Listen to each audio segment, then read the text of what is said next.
Welcome to the Real Estate Espresso Podcast, your morning shot of what's new in the world of real estate investing. I'm your host, Victor Minash. This is the weekend edition. We've got a very special show for you today. We're coming to you live from the Chateau Laurier, the Fairmont in Ottawa. This is a talk I gave earlier in the month of May. Enjoy today's talk on how to raise capital.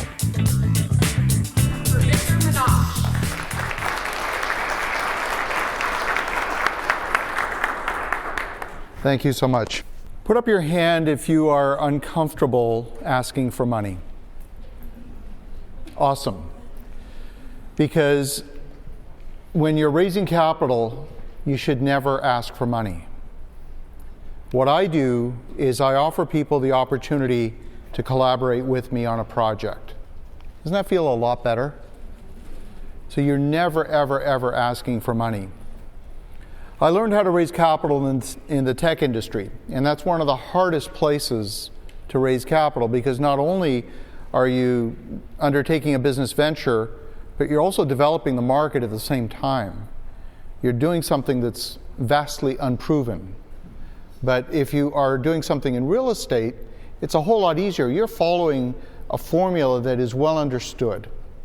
So I wrote the book Magnetic Capital because it turns out I learned how to raise capital in the tech industry. Raised a few $100 million, did one IPO, 5 mergers and acquisitions, several private placements. And when I moved into real estate, I started out like many of you, using my own money until I ran out, because everybody does. Doesn't matter what scale you're going after, you will run out. And so then you're going to have to figure out how to unlock the keys to the kingdom, which is how to use other people's money. And when I relearned the process in real estate, discovered that it was exactly the same, just a different setting. And so that's why I wrote the book. And it's written from the perspective of a practitioner who's doing this on a daily basis. Also the host of the Real Estate Espresso podcast, daily show 7 days a week. Episode 3027 dropped today. Yep. So if you scan the QR code, that'll get you directly subscribed to the show. The weekday edition are solo episodes, just me, and then the weekend edition are interviews with notable people from the world of real estate investing. And it's written not for the rookie audience, it's published for folks that are really more advanced. Many of our listeners own very large portfolios. We have lenders, economists, project managers for the major national commercial builders all amongst the listening audience. And so that's one of the reasons why the show is doing well. It's differentiated and it's got a very specific audience. So what do we do? My company is Y Street Capital. We're based here in Ottawa and in Salt Lake City, Utah. We build things. Multifamily apartments, senior housing, active adult, flex industrial, storage. We have a lot of land under development, everything from master plan communities, residential subdivisions, land entitlement, all kinds of different things, as well as workforce housing. I started just like you.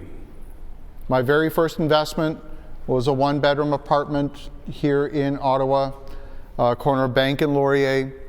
I started a business building furnished executive suites long before Airbnb existed, and it was fitting a very specific need in the marketplace. That's where I started. And so I built a portfolio in the downtown core within a 4-block radius of Parliament. So we all started in the same place.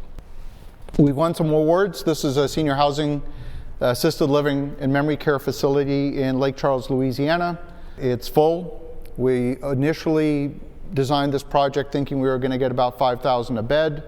We're full at over 8,000 a bed right now, and we're about to refinance.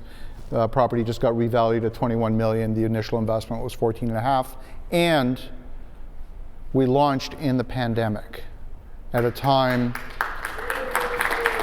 right? You know what was happening during the pandemic in the world of senior housing, and we didn't lose a single resident during that time, at least not to COVID. Sometimes they get old, right? It's a natural progression. This is our largest project right now. This is 1,783 acres on the edge of Colorado Springs. This property, do you remember, put up your hand if you remember the Marlboro Man in the cigarette commercials. Yeah? This was his ranch, Mr. Bob Norris. We bought the last remaining piece of the Norris Ranch from Steve Norris. So we're doing bigger stuff now. Now, we bought this property, 77 million square feet at 23 cents a square foot. Got way more upside than downside. And often what happens is when you start talking about raising capital, people make it all about the deal. I got a deal. Want a deal? I got a deal. It's never about the deal. It's about a whole bunch of other things, and that's the core of what's in the book Magnetic Capital. I'm going to give you that core of that book right now. We also have a consulting division where we work with other property owners, other developers. This is an example of a project in Elko, Nevada. Elko is the gold capital of North America. 80% of the gold mined in North America comes from Nevada, and most of it from Elko County. The folks who hired me to work on this project own about 2,200 units in their portfolio. This is a 120-unit project, and you can see the land to the right is vacant. They own the land too, and they're already entitled to build another 108 units. So they said, Victor, what should we do? Should we build it? Should we not build it? What should be the unit mix? So our team has come in, and we're doing the feasibility and all of that and designing the project for them. Different from what a planning consultant would do, because a planner will get you through city council. They won't tell you if it makes any economic sense. So you want someone who really who is a developer, who really understands the economics of development and will it make sense and what is the right product, and are you designing the right product for a very specific customer. So we're just applying what we do on a daily basis also for outside customers. Okay, so how do you raise money? You need 5 things. This is it. This is the secret. You need relationship, you need trust, you need a track record. Yes, you need a compelling opportunity, and you need alignment. We're going to go through all 5 of these. So what is relationship? Relationship is core to getting people to write large checks. People are not going to part with 7 or 8 figure dollar amounts that they've spent their life saving or earning with someone that they don't have a relationship with. It's just not going to happen. So it really starts with relationship, and relationship follows a natural progression. If you try, let's think about it in the context of dating. You might meet, you go for dinner, maybe go watch a movie. There's a whole bunch of steps, and maybe somewhere a long way down the road you might get married and start a family. But if you skip steps in that process, you go to creepy in a heartbeat, right? And creepy is never attractive. Right, ladies? It's not. So don't skip steps. Because even in business, if you skip steps, you're going to creepy in a heartbeat. It's got to follow that natural progression. Put up your hand if you like to be used. Nobody likes to be used. And people with money know that often people will want to develop a relationship with them because for one reason only, and that's because they have money. Well, they're human beings like the rest of us. They don't want to be used either. So if you approach somebody and all you see is dollar signs on their forehead, you're using people. Don't do that. You will get different things from different relationships, and they're all good. You might get advice. You might get access to opportunity. You might get a friendship. You might get a referral. You might get capital. You might get all of these different things. You might get credibility. Who knows? Don't go to creepy and don't use people. What is trust? Trust is way more than just, is this an honest person? It's a psychological contract with a lot of layers to it. Can I trust you to put together a good plan? Can I trust you to hire the right team? Can I trust you to execute the plan? Can I trust you to communicate in an open and transparent way? And on and on and on. And if you start to chip away at that trust, it can vanish very, very quickly. Can I trust you with small commitments? And so on. This is foundational. It's not something to be manipulated. It's something to be built and nurtured. And how you show up every day is going to either build that trust or not. There's another element which is related to trust, and what's your track record? What have you done? Show me that you know how to execute projects like this. What have you lost money? Have you made it right? How did you deal with things when it got difficult?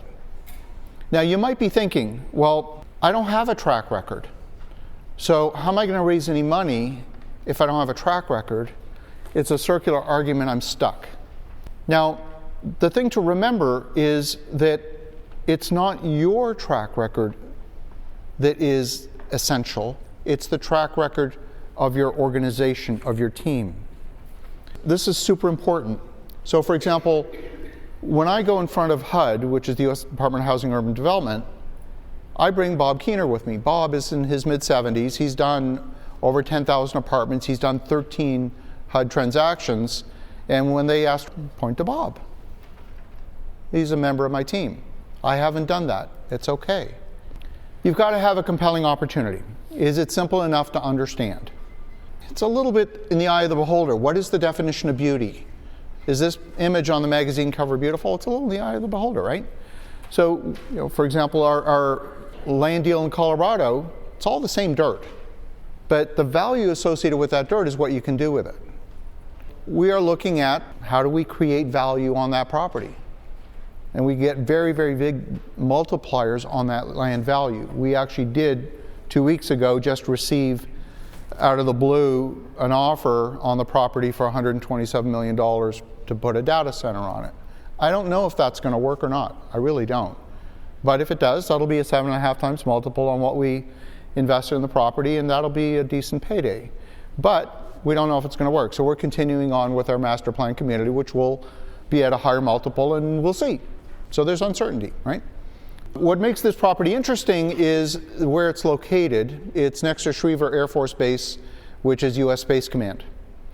And so there aren't 50 properties in the world out there like that. There's only one. So you need to know the shopping list. You need to have a relationship with the Air Force who tells you what's happening, and on and on. And this is how you get to create value in these types of unique opportunities. Okay.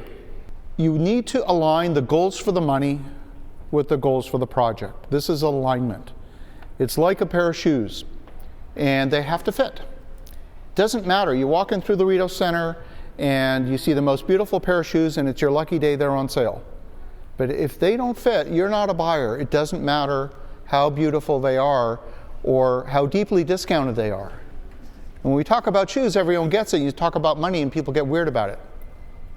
It's just like the pair of shoes. So what is the fit? It's those qualities that define the investor mandate, what they call their buy box. What's the size of the investment? What's the term of the investment? What's the risk? What's the security? What's the tax consequence? What's the control structure? And on and on. There's about a dozen of these. And you can tell the difference between when you're working with a sophisticated investor versus someone who's not, because a sophisticated investor is very clear on their criteria. Now, we are in an uncertain environment today. A lot of investors are scared, so you have to work with them through that emotional component, and I won't spend more time on that than we have time for right now. So how do you get good at this? Number one, practice. You got to get in the right environment.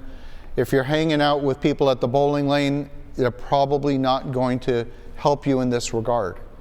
But if you're hanging out with other developers, other large portfolio owners, potentially folks that can help you in this in a consulting capacity in this is how you get really good at it and turn this into something that's a repeatable process.